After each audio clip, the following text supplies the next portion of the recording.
राम राम राम। सबको राम जी राम, राम जी राम। भगवते नमः, भगवते भगवते नमः। देखो, जो ब्रह्म मुहूर्त वेला में नींद का, आलस का त्याग करके सत्संग में आए हैं, वो बड़े भाग्यशाली हैं। और आए हैं तो ऐसे जीवन मुक्त महापुरुष की बातें हम लोगों के कानों में पड़ी है।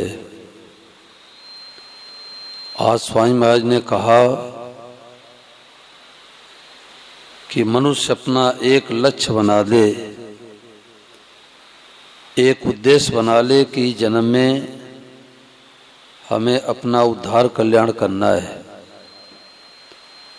इस जन्म में हमें भगवान की प्राप्ति ही करनी है,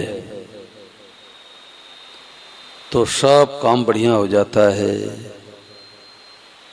एक साधे सब सधे, सब साधे सब जाए। आवाज तो सबको साफ सुनाई दे रहा है ना। तो एक लक्ष्य, एक उद्देश्य की बड़ी भारी महिमा है, और नहीं तो भटकता ही रहता है। जैसे चौराहे पर खड़ा होकर किसी से कोई पूछे कि हमें रास्ता बताओ, और जिससे पूछता है वो कहे कि आप कहाँ जाओगे, बोले कहीं का रास्ता बता दो, तो कहेगा फिर कहीं चले जाओ। आपका एक लक्ष्य निर्धारित नहीं है कि पूरब में जाना है कि पश्चिम में जाना है, उत्तर में जाना है, दक्षिण में जाना है, तो कई रास्ता पकड़ लो। तो महाराज जी ने कहा कि जब तक एक लक्ष्य, एक उद्देश्य नहीं बनता, तब तक गंगा गए गंगादास और जमुना गए जमुनादास। और बड़ी गहरी बात है कि संसार की वस्तुएं मिलती है तीन चीजों से। जैसे किसी के मन में आवे कि हमें करोड़पति बनना है, तो पहले इच्छा करे करोड़पति बने, करोड़पति बने।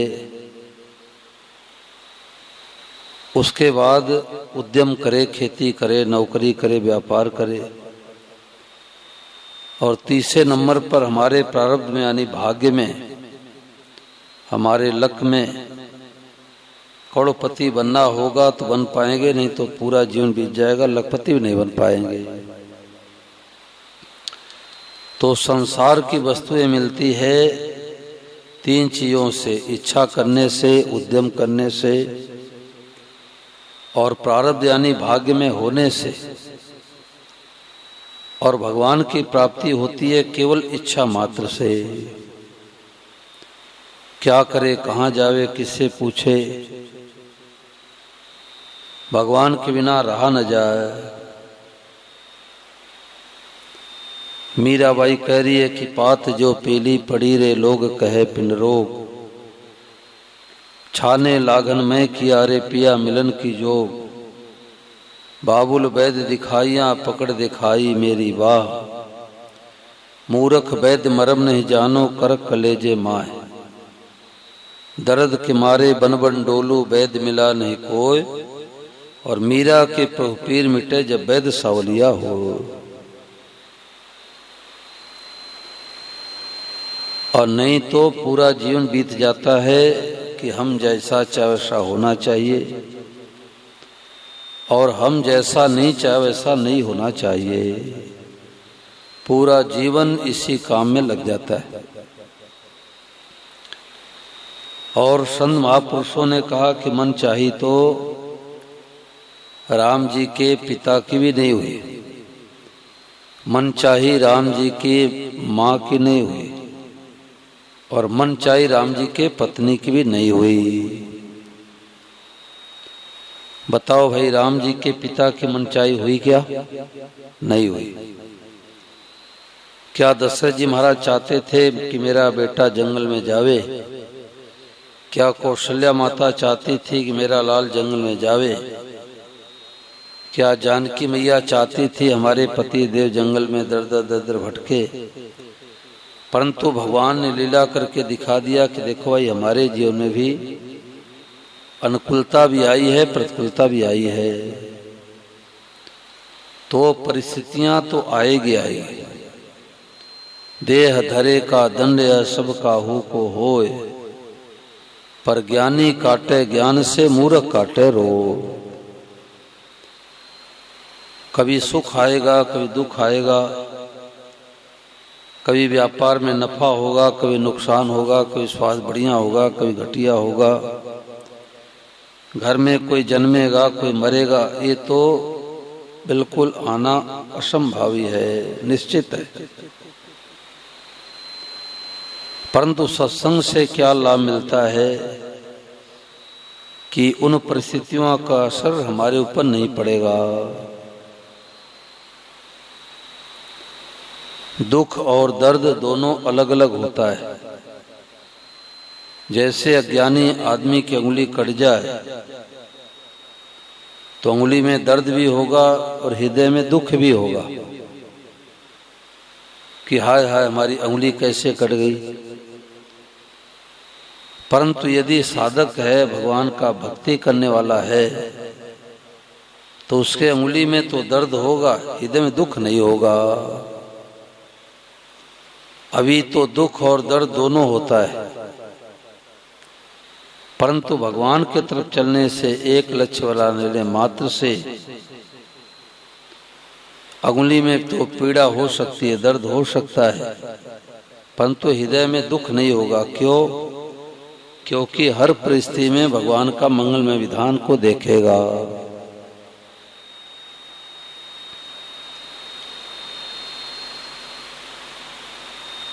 उद्देश्य का महत्व 15 आना है। पहले के समय में 1 रुपए में 16 आना हुआ करते थे, पुराने लोग पता है, और 1 आना में 4 पैसे होते थे। तो 1 आने में 4 पैसे, जिसमें 1 पैसे तो क्रिया का महत्व है, 3 पैसे भाव का महत्व है, और रुपए में 15 आना उद्देश्य का महत्व है, लक्ष्य का महत्व है। हम कोई काम किस लिए करते हैं? यहाँ तक कि मंदिर में भी जाते हैं तो किस लिए जाते हैं? हमारे बेटा नहीं बेटा हो जाए, पोता नहीं पोता हो जाए, मकान नहीं मकान हो जाए, हमारा स्वास्थ्य ठीक हो जाए, तो भगवान के मंदिर में ऐसा उद्देश्य लक्ष्य बना के जाते हैं, तो उससे कल्याण थोड़े होगा, भगवान की प्राप्ति थोड़े हो जाएगी। परंतु एक उद्देश्य बना ले कि हमें इस जन्म में भगवान की प्राप्ति ही करनी है, तो नौकरी व्यापार करना भगवान का भजन हो गया। ये बहुत लाभकारी बात है, बहुत गहरी बात है। एक उद्देश्य, एक लक्ष्य, और नहीं तो जीवन भर इच्छा करते करते सही पूरा हो जाएगा। संसार की वस्तुएं तो पूरी की पूरी मिलेगी नहीं, और भगवान के प्राप्ति से वंचित रह जाएंगे। स्वामी महाराज कहते कि एक ब्राह्मण देवता 400 रुपए का ऊंट खरीद के जा रहे थे, पुराने जमाने की बात है। 400 रुपए का ऊंट खरीद के जा रहे थे, तो एक गांव में जब पहुंचे तो देखा कि यहाँ पर विवाह उत्सव चल रहा है। तो ब्राह्मण ठहरे, उनके अंदर लोभ आ गया कि विवाह मंडप में थोड़ी देर बैठ जाए तो ब्राह्मण हो, हमारे को 4 आने 8 आने दक्षिणा मिल जाएगी। पहले के जमाने में 4 आने 8 आने का बड़ा महत्व था, 1 रुपए का महत्व था। तो ब्राह्मण देवता विवाह मंडप में चले गए और 2 घंटे विवाह में बैठे रहे। तो जब चलने लग गए तो सबको 4-4 आने दक्षिणा मिली। ब्राह्मण देवता बहुत राजी हुए कि चलो 4 आने दक्षिणा मिल गई। और जब मकान के बाहर निकले तो उन्होंने देखा कि 400 रुपए का जो ऊंट था चोर चोरी करके लेकर के चले गए। बोलो गिरधर गोपाल की। यानी 4 आने दक्षिणा के लिए 400 रुपए का ऊंट चोरी चला गया। इसका मतलब क्या हुआ? इसका मतलब ये हुआ कि हम जो इच्छा करते हैं उससे लाभ तो कोई होता नहीं और भगवान के प्राप्ति से वंचित रह जाते हैं। ये खास बात है भाई।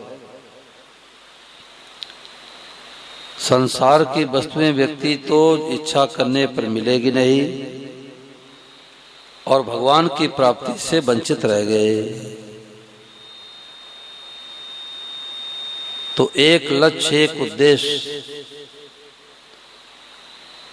आज मनुष्यों की क्या दशा है कि एक भिखारी को केला भी देगा तो सोचेगा हमारा फोटो आ जाए, हमारे रिश्तेदारों को पता लग जाए कि हमने गरीब आदमी को फल बांटा है। अब कल्याण कैसे होगा? अरे संतों ने कहा कि दान उसको कहते हैं कि दाएं हाथ से दान करो, बाएं हाथ को पता नहीं लगे। रहीमदास जी रोजाना दान करते तो हाथ को ऊपर करते, नेत्रों को नीचे कर लेते। तो किसी ने पूछा कि ऐसी देनी देन क्यों, कित सीखे हो शेन, जो जो कर ऊपर करे त्यों त्यों नीचे नैन। आपने देने की रीति कहाँ सीखी महाराज? आप हाथों को ऊपर करते हो, याचकों को, गरीबों को दान देते हो और नेत्रों को नीचे कर लेते हो। तो रहीमदास जी ने क्या उत्तर दिया कि देनहार कोई और है, देनहार कोई और है, भेजत जो दिन रहे। लोग भरम हम पर करे, ताशो नीचे न। अरे देने वाला परमात्मा है। लोग सोचते हैं कि रहीमदास जी बहुत दानी है, रहीमदास जी बहुत दानी है, इसलिए मैं हाथ को ऊपर करता हूं, नेत्रों को नीचे कर लेता हूं। तो निष्काम भाव से एक गिलास पानी पिलाने मात्र से कल्याण हो जाता है और सकाम भाव से दिल्ली में 500 जगह प्याऊ खुलवा दे और दादा दादी का नाम लिखवा दे, माता पिता का नाम लिखवा दे, अपना नाम लिखवा दे, तो दिखता तो है कि पुण्य है, पुण्य मिलता भी है, लोगों की प्यास बुझती भी है, परंतु उद्धार कल्याण नहीं होता। उद्धार कल्याण होता है निष्काम भाव से, कोई कर्म करने से। तो खास बात आज महाराज जी ने बताई कि एक लक्ष्य, एक उद्देश्य बन जाए तो हमारा हर कार्य भगवान का भजन हो जाएगा। ऑफिस में कलम चलाना भगवान का भजन हो गया। क्यों? क्योंकि भगवान की प्रसन्नता के लिए हम ऑफिस में कलम चला रही हो। अब भगवान की प्रसन्नता के लिए, भगवान को राजी करने के लिए जो काम करेगा उसमें झूठ, कपट, बेईमानी, ठगी, धोखेबाजी कैसे करेगा? और झूठ, कपट, बेईमानी, ठगी, धोखेबाजी करेगा तो न तो इस लोक में सुधार होगा न परलोक में सुधार होगा।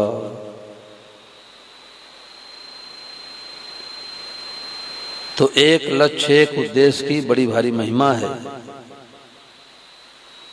स्वामी महाराज ने कहा कि सदाचारी आदमी के भीतर अगर लगन नहीं है, उसने एक उद्देश्य, एक लक्ष्य नहीं बनाया, तो उसको परमात्मा नहीं मिलते।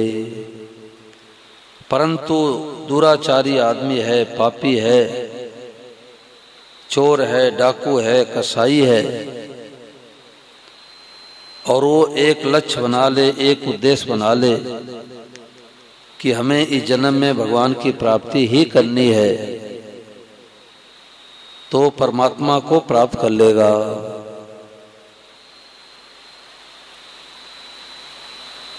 तो कोई भी काम करने के पहले सोचना चाहिए कि ये काम मैं क्यों करने जा रहा हूं।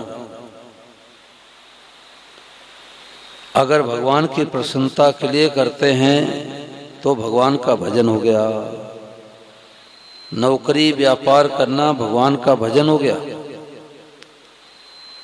और यदि लक्ष्य है कि हम कथा सुनाएंगे तो रुपया इकट्ठा हो जाएगा, सत्संग सुनाएंगे तो हमारे को खूब भेंट पूजा दक्षिणा मिल जाएगी, तो कथा सत्संग सुनाना भी व्यापार हो गया। यानी ईमानदारी सच्चाई से कुछ लाभ प्रॉफिट लेकर के नौकरी व्यापार करना भी भगवान का भजन हो जाए, और लोभ में आकर के रुपए का उद्देश्य बना करके कथा सत्संग करना भी व्यापार हो गया। भगवान ये नहीं देखते कि ये क्या करता है, भगवान ये देखते कि चाहता क्या है। रोजाना मंदिर में जाता है, रोजाना माला फेरता है, रोजाना गीता पढ़ता है, परंतु बदले में चाहता क्या है। तो भगवान ये नहीं देखते कि ये करता क्या है, भगवान ये देखते हैं कि ये चाहता क्या है। तो सत्संग से जीवन में प्रकाश मिलता है, सत्संग से जीने की कला आती है। और नहीं तो जैसे पशु पक्षी आए, खाया पिया सोया, बाल बच्चे पैदा किए, मर करके चले जाते हैं। अगर इतना ही काम मनुष्य भी करे तो पशु पक्षियों में और मनुष्यों में क्या फर्क रहा भाई। आहार, भय, मैथुन, निद्रा, ये चार चीजें तो पशु पक्षी भी करते हैं, मनुष्य भी करता है। जैसे हम लोग बढ़िया बढ़िया भोजन करके राजी होते हैं, ऐसे पशु पक्षी अपना चारा खा के राजी होते हैं। आहार दोनों का बराबर है। जैसे मनुष्य बाल बच्चे पैदा करता है, ऐसे पशु पक्षी बाल बच्चा पैदा करते हैं। जैसे मनुष्य भयभीत होता है, ऐसे पशु पक्षी भयभीत होते हैं। जैसे पशु पक्षी अपने बाड़े में घोंसले में सो करके नींद में सुख का अनुभव करते हैं, ऐसे हम लोग गद्दे पर लेट करके सुख का अनुभव करते हैं, आनंद का अनुभव करते हैं। नींद में भी सुख का अनुभव करते हैं। तो चार चीजें तो सबके बराबर है, चाहे पशु पक्षी हो चाहे मनुष्य हो। परंतु जो पांचवा चीज विवेक है, ये केवल मनुष्य के अंदर है। मनुष्य के अंदर भगवान ने कितना विवेक दे रखा है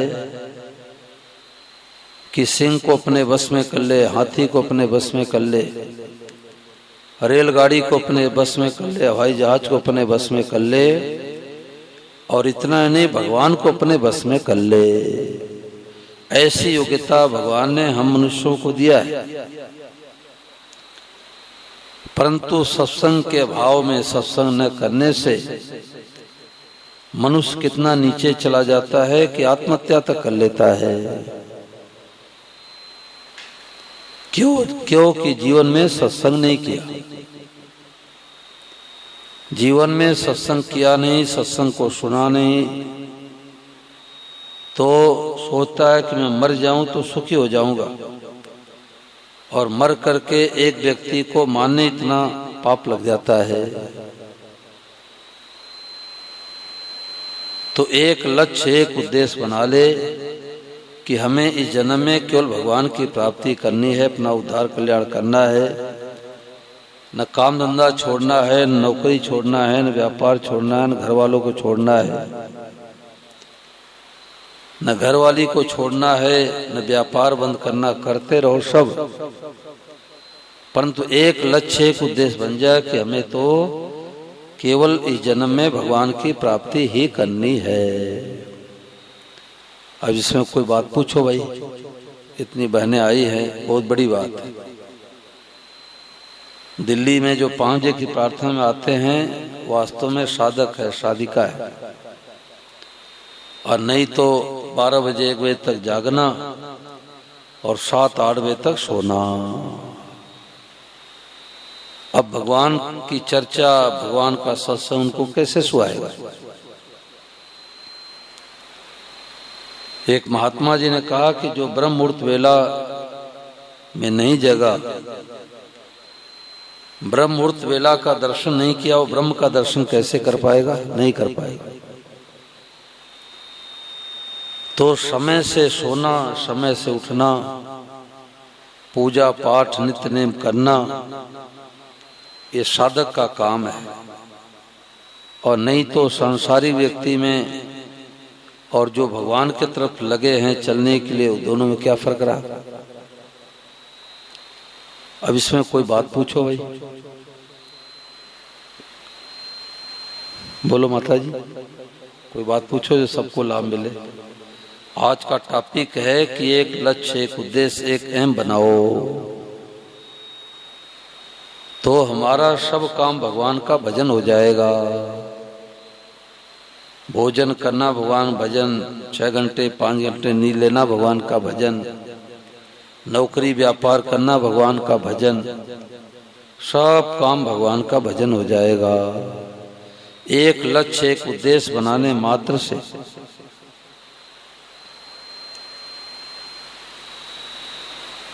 अब इसमें कोई बात पूछो।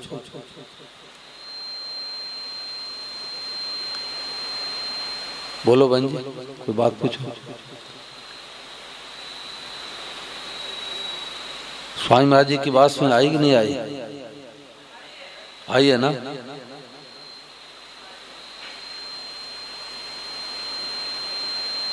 हम मंदिर में किस लिए जाते हैं? विचार करो, हम मंदिर में किस लिए जाते हैं?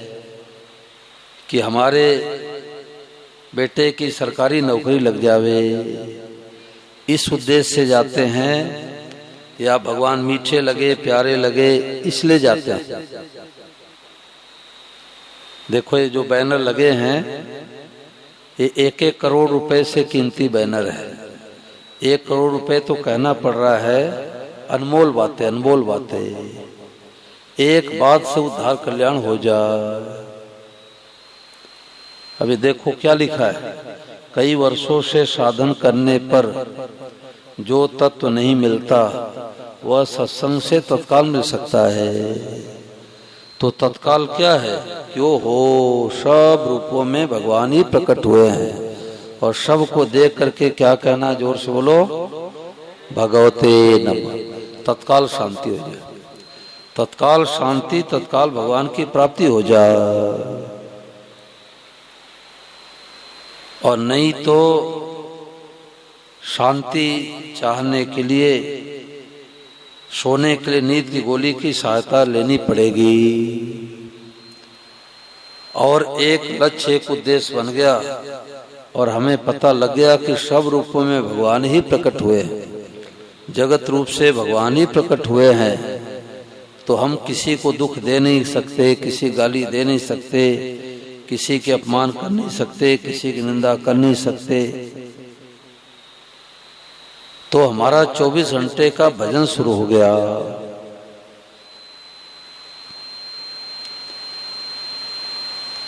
ईश्वर को अपना मान लो, बस हो गया भजन। दूजा नहीं अपना जान लो, बस हो गया भजन। आया कहाँ से कौन है, तू जाएगा कहाँ, इतना ही दिल विचार लो, बस हो गया भजन। ईश्वर को अपना मान लो, बस हो गया भजन। अनुकूलता प्रतिकूलता दोनों में सम रहो, मंगलमय विधान मान लो, बस हो गया भजन। चाहे भगवान अनुकूल परिस्थिति भेजे चाहे प्रतिकूल परिस्थिति भेजे, सब में भगवान का मंगल में विधान है, तो भजन हो गया।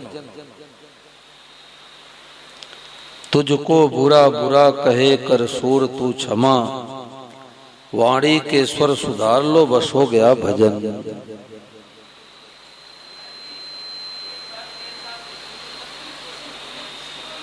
है? आवाज कम सुनाई, थोड़ा और आगे आ जाओ।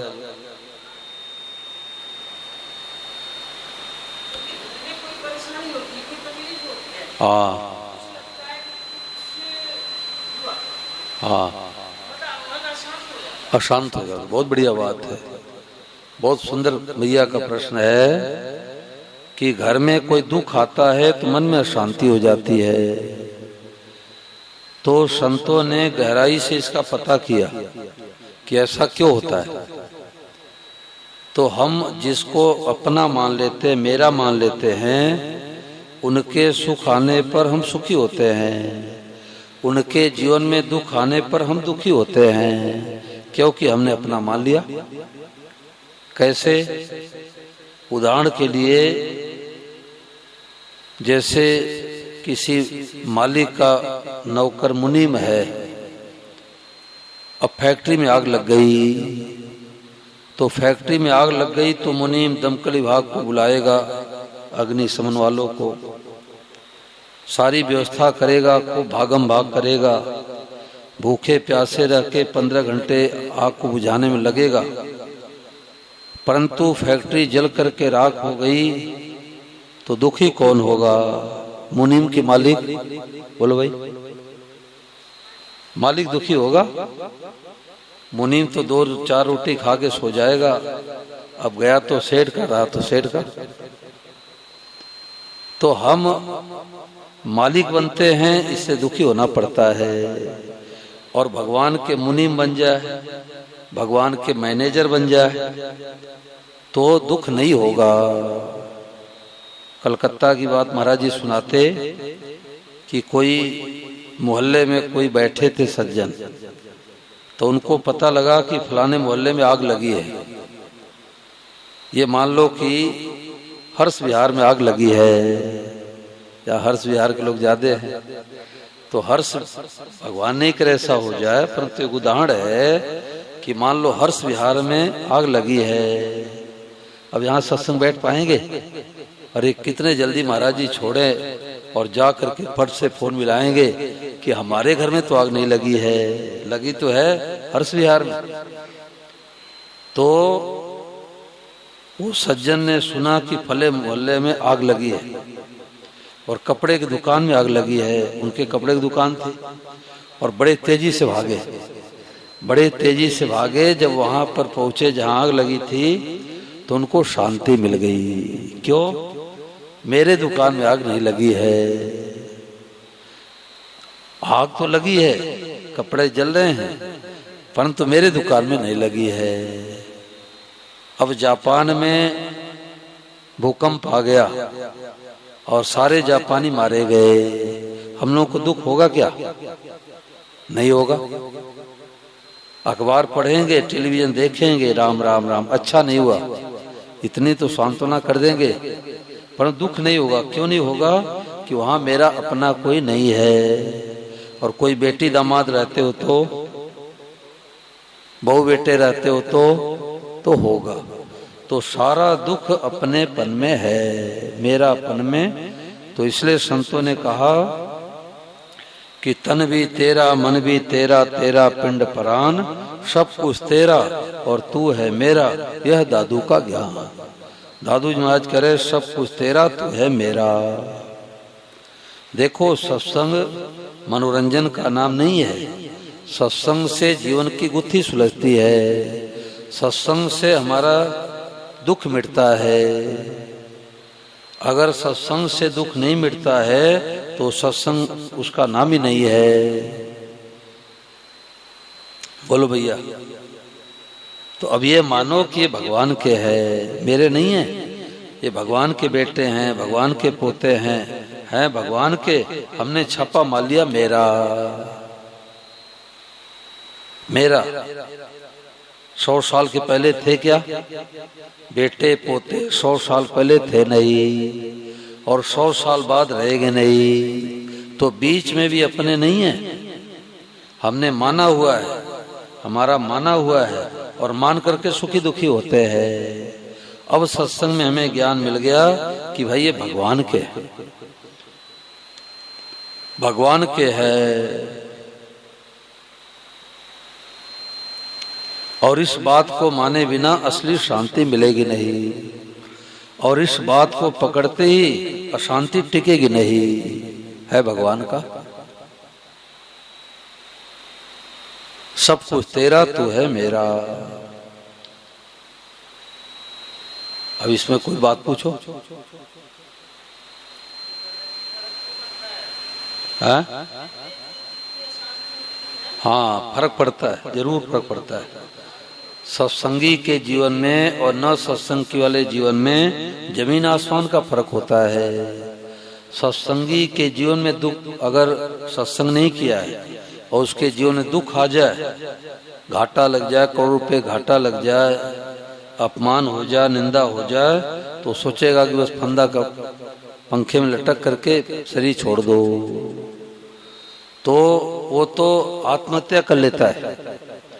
परंतु यदि जीवन में सत्संग मिला है तो भले दुखों का पहाड़ आ जाए, उसके मन में बात आएगी नहीं कि हमें आत्महत्या करनी है। देखो, एक सत्य घटना सुना रहा हूँ। ऋषिकेश में परमार्थ निकेतन है, गीता भवन के बीच में। तो एक हेड मास्टर साहब रिटायर वहां रहते आए थे। तो हम थे, श्री आनंद जी महाराज थे, तो घाट पर ऐसे घूम रहे थे। तो मास्टर साहब ने कहा कि महाराज हमारे 2 या 3 ऐसे, उन्होंने कहा, बेटे हैं। तो हमारे बेटे कहते, पिताजी आपको लेकर के घर में लड़ाई हो रही है और आप राम झूला से छलांग लगा लो गंगा जी में। जो गए होंगे उनको पता होगा राम झूला, वो चलने पर ऐसे झूलता है। पैदल के लोग उधर आते जाते हैं, गाड़ी मोटर नहीं आती, स्कूटर आदि आ जाती है। तो बोले झूले से आप छलांग लगा लो गंगा जी में, डूब के मर जाओ, तो हम भाइयों की लड़ाई मिट जाए। अब देखो, बेटे अगर ऐसे ताना मारे तो पिताजी छलांग तो लगा ही लेंगे।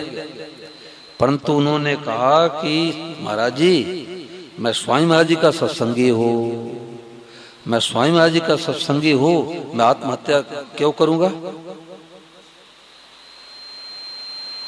देखो लाभ हुआ कि नहीं हुआ, कितना बड़ा लाभ हुआ। तो सत्संग से बड़ा भारी लाभ होता है। लोगों को पता नहीं, लोग सोचते हैं रुपया हो जाए शांति मिल जाए, एक बेटा हो जाए शांति हो जाए, और जिनके करोड़ रुपए उनसे पूछ लो शांति है क्या? 4 बेटे बहुएं हैं, पूछ लो शांति है क्या? सासू से पूछो कि 4 बहुएं हैं, शांति है? तो सासू कहेगी बड़ी वाली बहू से छोटी वाली बहू से पड़ती नहीं है। बोलो। अब बेटा नहीं है तो भी दुख, और बेटा है बिगड़े स्वभाव का निकल गया तो भी दुख, और संसार से चला गया तो भी दुख। तो संसार में तो दुख ही दुख है। तो संतों ने कहा कि सुख कैसे मिलेगा? मिलता है सच्चा सुख केवल भगवान आपके चरणों में। जिनके बेटा बेटी नहीं है वो बहुत भाग्यशाली हैं। किसके दृष्टि में? संत महात्माओं की दृष्टि में। और सांसारिक दृष्टि में बड़े दुखी हैं। वो कहते तो बाज है तो बाजिन है। हमारे पास लोग आते हैं, बिहार में पटना में कथा हो रही थी, तो पति पत्नी आए, 55-60 साल के लिए उम्र थी। बोले महाराज हमारे जीवन बड़ा दुख है। हमने क्या दुख है भैया? बोले हमारे कोई संतान नहीं है। मैंने कहा आप बहुत भाग्यशाली हो, दुनिया में सबसे बड़े भाग्यशाली हो। क्यों टट्टी पे साफ साफ करो, गोपाल को बेटा बना लो, सारा झंझट मिट जाए। और किस जन्म में बेटा बेटी नहीं मिले क्या सुखी हो गए? बोलो, किस जन्म में बेटा बेटी नहीं मिले सुखी हो गए क्या? और पिछले जन्म में सुखी नहीं हुए तो इस जन्म में सुखी कैसे हो जाएंगे? तो मैंने कहा तुम्हारे घर में गोपाल है? बोले हैं। मैंने कहा कल लेके आना। वो गोपाल को लेके आई। मैंने कहा हो बहुत सुंदर गोपाल है, आज से दोनों का बेटा हो गया। गोद से ऐसे चिपका लिए कि गोपाल मेरा बेटा हो गया, चेहरे पर प्रसन्नता आ गई। ये तत्काल शांति का उपाय है। और नहीं तो पूरा जीवन डिप्रेशन रहेगा कि हमारे बेटा नहीं है, हमारे बेटा नहीं, हमारे बेटा नहीं है। अगर भगवान जरूरत समझते तुम्हारे को बेटा बेटी देते, भगवान ने जरूरत नहीं समझा इसलिए भगवान नहीं दिया। तो क्या करो कि जाहि विद राखे राम ताहि विद रहिए, और सीताराम सीताराम सीताराम कहिए। ठीक है। तो अब महाराज जी का पंचामृत का हम भगवान के हैं, भगवान के घर में रहते हैं, जो शुभ काम करते भगवान का ही काम करते हैं, शुद्ध सात्विक भोजन पाते भगवान का प्रसाद पाते हैं, और भगवान के दिए प्रसाद से भगवान के जनों की सेवा करते हैं। तो बेटे की सेवा कर दो, पोते की सेवा कर दो, पति की सेवा कर दो। भीतर से चाहना मत रखो कि वृद्धावस्था में ये हमारी सेवा करे। चाहना रखने से सेवा नहीं होती, और बिना चाहना रखने से जबरदस्ती लोग सेवा करते हैं। आज माता पिता दादा दादी को बच्चे वृद्धाश्रम में छोड़ देते हैं, चलो कुछ पैसे भेज देते हैं माता पिता को वहाँ सेवा हो। और स्वामी राम सुखदास महाराज के पास फूटी कौड़ी नहीं थी, 1 रुपए का सिक्का नहीं था। और ब्रह्मचारी लोग लड़ाई करते थे कि कल तूने सेवा किया था, आज मेरा नंबर, मैं सेवा करूंगा। देखो, चाहना नहीं थी तो वहाँ सेवा करने की लड़ाई होती थी। और जो माता पिता चाहते हैं कि बहुएं सेवा करे, बेटे सेवा करे, वो दोनों कहते नहीं 3 महीने मछली के पास रहे, क्या हम ही हक हिस्सा लें क्या? अब 3 महीने देवरानी के पास रहे, 3 महीने जेठानी के पास सास ससुर रहे, ये दशा होती है। क्यों? भीतर में चाहना। तो चाहना भीतर से हटा दो तो दुनिया जबरदस्त सेवा करेगी। देख लो, कोई आवे कि बाबूजी 10 रुपए दे दो, माताजी 5 रुपए दे दो, कहते हटो हटो जाओ लो 1 रुपए का सिक्का ले लो।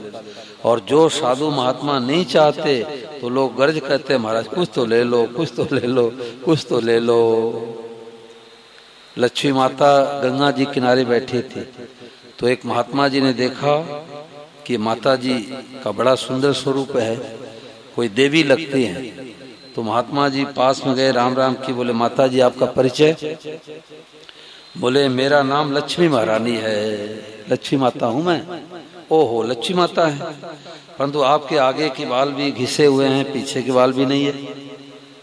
तो बोले हाँ, जो भोगी लोग होते हैं कि लक्ष्मी माता हमारे घर में आ जाओ, लक्ष्मी माता हमारे घर में आ जाओ, तो ऐसे करते करते पीछे का बाल नोच लिए।